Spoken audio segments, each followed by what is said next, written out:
By Farai Mutsaka. Associated Press. Standish, Zimbabwe. A white Zimbabwean farmer evicted by the government.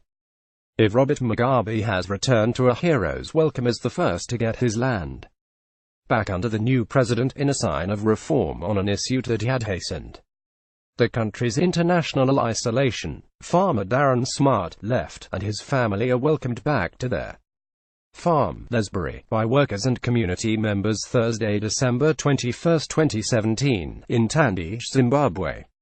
The family, who were evicted by gun-wielding police and a mob associated with the ruling party, returned to a hero's welcome in a sign that the new president is charting a path away from predecessor Robert Mugabe on an issue that he had hastened the country's international isolation.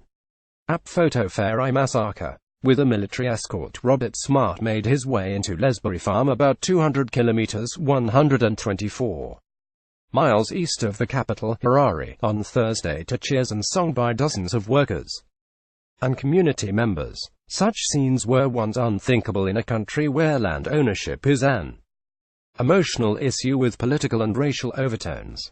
"We have come to reclaim our farm," sang black women and men rushing into the compound.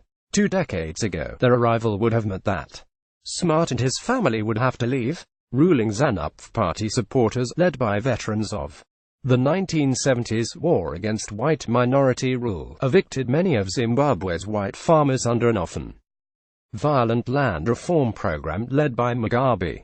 Farmer Darren Smart Center and his family are welcomed back to the farm, Lesbury, by workers and community members in Standish, Zimbabwe. Picture. Farai music app. Whites make up less than 1% of the southern African country's population, but they owned huge tracts of land while blacks remained in largely unproductive areas.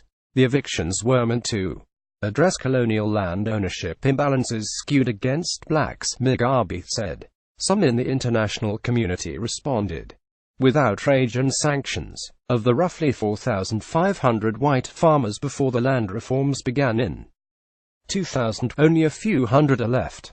But Mugabe is gone, resigning last month after the military and ruling party turned against him amid fears that his wife was positioning herself to take power. Farmers Darren left and Robert Smart right are welcomed back to the farm, Lesbury, by workers and community members Thursday, December 21, 2017, in Standish, Zimbabwe.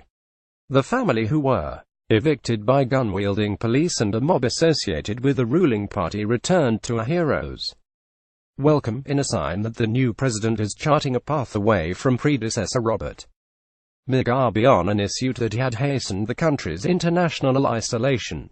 App photo. Farai massacre. New president Emmerson Mnangagwa, a longtime Mugabe ally but stung by his firing as vice president, has promised to undo some land reforms as he seeks to revive the once prosperous economy. Smart is the first to have his farm returned. On Thursday, some war veterans and local traditional leaders joined farm workers and villagers in song to welcome his family home. "Oh, Darren," one woman cried, dashing to embrace Smart's son.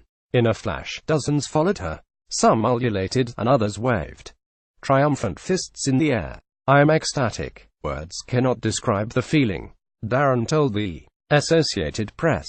Smart's return, facilitated by Mnangagwa's government, could mark a new turn in the politics of land ownership. During his inauguration last month, Mnangagwa described the land reform as inevitable, calling land management key to economic recovery.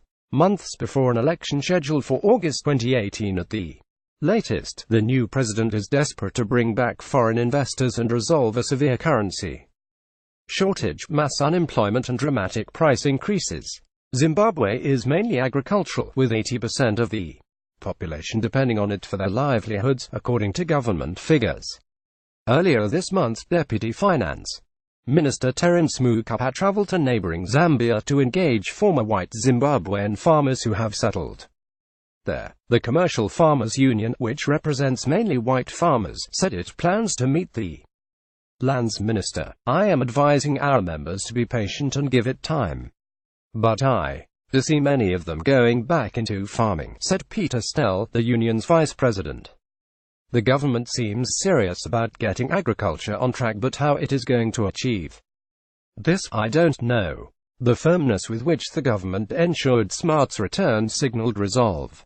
At the farm, a soldier sat quietly in a van that acted as an escort for the family. His services were not needed.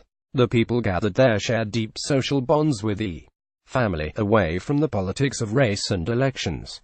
I have known this boy since day one, said 55-year-old Savir Madumbo. He was born here. I took care of him when he was young. He is back to take care of me now that I'm old.